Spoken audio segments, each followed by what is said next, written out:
ꯑꯩꯈꯣꯏ ꯉꯁꯤ ꯄꯣꯠ ꯆꯩ ꯑꯃ ꯂꯥꯛꯑꯦ ꯑꯗꯣ ꯄꯣꯠ ꯆꯩ ꯂꯧꯕꯁꯦ ꯑꯩ ꯆꯠꯇꯣꯔꯦ ꯑꯗꯨꯒꯤ ꯕ꯭ꯂꯣꯛ ꯃꯇꯦꯛꯁꯦ ꯃꯌꯥꯝ ꯀ꯭ꯂꯤꯞ ꯃꯆꯥ ꯇꯧ ꯍꯥꯞꯄꯤꯔꯛꯀꯦ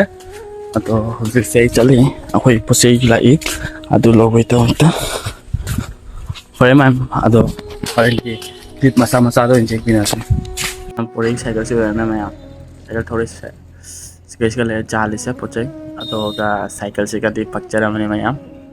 ꯐꯗꯤ ꯐꯖꯗ꯭ꯔꯣꯅꯤꯅ ꯑꯩꯗꯨꯅꯤ ꯁꯥꯏꯀꯜꯁꯦ ꯑꯗꯣ ꯐꯪꯅꯅ ꯏꯌꯥꯝꯕ ꯑꯃ ꯐꯪꯅ ꯃꯥ ꯁꯥꯏꯀꯜꯗꯣ ꯋꯥꯏꯔ ꯑꯗꯨꯝ ꯄꯨ ꯂꯥꯛꯄ ꯑꯗꯨꯗꯤ ꯑꯗꯨꯝ ꯅꯩꯗ꯭ꯔꯣꯅꯤ ꯋꯦꯗꯔꯁꯤꯁꯨ ꯅꯨꯡꯉꯥꯏꯔꯦ ꯐꯖꯩ ꯑꯗꯣ ꯏꯪ ꯂꯥꯎꯔꯅ ꯁꯥꯏꯀꯜꯁꯤꯒ ꯃꯅꯤꯡꯗ ꯀꯌꯥꯅꯣꯃ ꯅꯞꯄꯝꯃꯗꯤ ꯀꯌꯥꯝ ꯅꯨꯡꯉꯥꯏꯗꯣꯔꯤ ꯍꯥꯏꯁꯦ ꯅꯨꯡꯗꯤ ꯅꯨꯡꯉꯥꯏꯔꯦ ꯁꯥꯏꯀꯜ ꯊꯧꯕ ꯀꯨꯏꯔ ꯃꯇꯨꯡꯗ ꯁꯥꯏꯀꯜ ꯊꯧꯔꯛꯄꯅꯤꯅ ꯅꯩꯌꯦ ꯑꯗꯨꯒ ꯅꯍꯥ ꯑꯣꯏꯔꯒ ꯊꯧꯕ ꯁꯥꯏꯀꯜꯒ ꯍꯧꯖꯤꯛꯀ ꯊꯧꯕ ꯁꯥꯏꯀꯜꯒ ꯌꯥꯝꯅꯗꯤ ꯃꯥꯟꯅꯗ꯭ꯔꯦ ꯍꯧꯖꯤꯛꯁꯤꯅ ꯊꯧꯔꯒꯗꯤ ꯑꯁ ꯄꯣꯁꯀ ꯈꯔ ꯇꯥꯕ ꯃꯥꯜꯂꯦ ꯍꯧꯖꯤꯛ ꯊꯧꯔꯒꯅ ꯁꯥꯏꯀꯜꯁꯦ ꯐꯖꯗ꯭ꯔꯣ ꯃꯌꯥꯝ ꯚ꯭ꯌꯨꯁꯦ ꯅꯣꯡꯒꯁꯦ ꯄꯤꯇꯤ ꯄꯤꯇꯤ ꯇꯧꯕ꯭ꯔꯅ ꯑꯗꯨꯒ ꯃꯥꯒꯤ ꯋꯦꯗꯔꯁꯤꯒ ꯌꯥꯝꯗꯤ ꯐꯖꯩ ꯚ꯭ꯌꯨꯁꯦ ꯑꯩꯈꯣꯏꯁꯦ ꯃꯥꯔꯀꯦꯠ ꯆꯠꯂꯤ ꯕꯖꯥꯔꯗ ꯑꯗꯨ ꯏꯇꯥꯎ ꯂꯥꯛꯏ ꯑꯗꯣ ꯏꯇꯥꯎ ꯍꯣꯏꯅ ꯄꯨꯟꯅ ꯆꯠꯃꯤꯟꯅꯒꯅꯤ ꯑꯗꯣ ꯁꯦ ꯊꯣꯛꯂꯦ ꯁ꯭ꯋꯥꯏꯁꯤꯒ ꯑꯗꯣ vlogging ꯑꯗꯣ ꯍꯧꯖꯤꯛ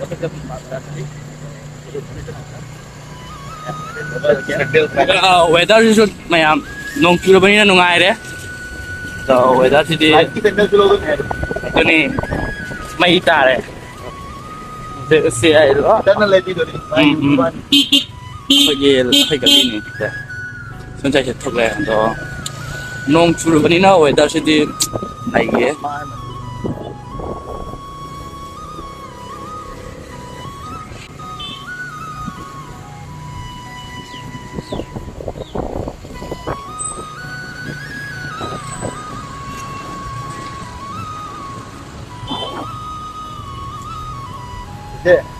ꯏꯁꯤꯡ ꯂꯩꯕ꯭ꯔꯣ? ꯏꯁꯤꯡ ꯊꯛꯏ ꯑꯃꯈꯛ ꯌꯦꯡꯗꯣ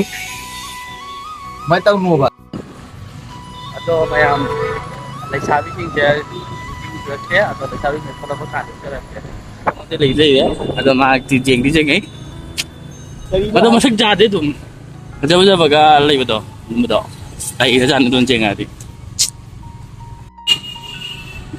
ꯃꯌꯥꯝꯁꯤꯅ ꯑꯩꯈꯣꯏꯒꯤ ꯇ꯭ꯔꯤꯄꯨꯔꯥꯒꯤ ꯇꯥꯎꯟ ꯁꯥꯏꯠ ꯑꯗꯣ ꯇ꯭ꯔꯤꯄꯨꯔꯥ ꯙꯔꯃꯅꯒꯔ ꯇꯥꯎꯟ ꯁꯥꯏꯠ ꯑꯗꯣ ꯉꯁꯤꯁꯦ ꯅꯣꯡ ꯆꯨꯔꯕꯅꯤꯅ ꯋꯦꯗꯔꯁꯨ ꯏꯪꯊꯔꯦ ꯀꯣꯏꯕ ꯊꯣꯛꯄ ꯈꯣꯠꯄꯁꯨ ꯅꯨꯡꯉꯥꯏꯔꯦ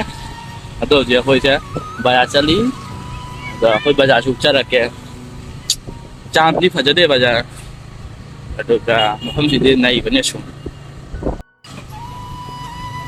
Let's see guys, check out this market jauh ya hoje. Sina bazar manung side. Ciga lah ikut cikarang atau bakal tu.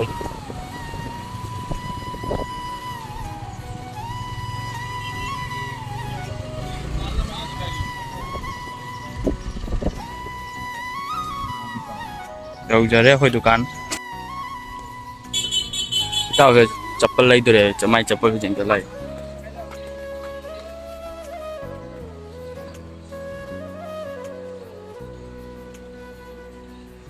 এরকম মধ্যে আর সেম ডিজাইন কোনো কিছু डिजाइन से जम नहीं थे না ডিজাইন সেম ডিজাইন আছে না लाई लो रे होते चप्पल अभी तिरुम लाई चले माई तिरुम लाई तो रे कसम काई जाम होले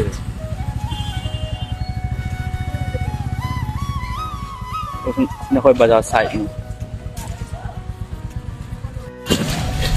bây giờ tôi tôi dùng đồ ăn cho đây đó tôi mày làm cái jirum sing sidi jen jirum ko man re kya pick karna sibo jirum ne pick to pick bana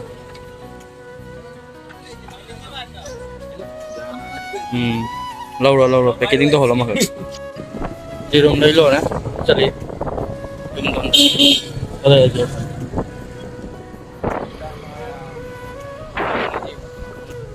बस बाजार है हमारी लाइन से थी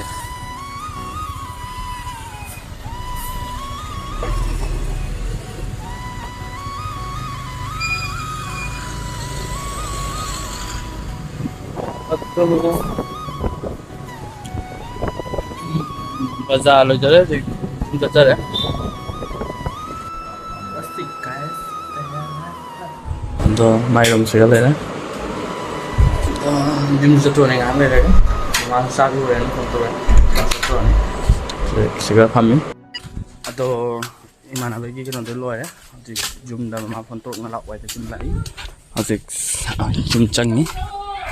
atau ke saksul ya saksul lama ngasih video saya mayam soal dulu sendiri ya atau matang next video atau mau naro saya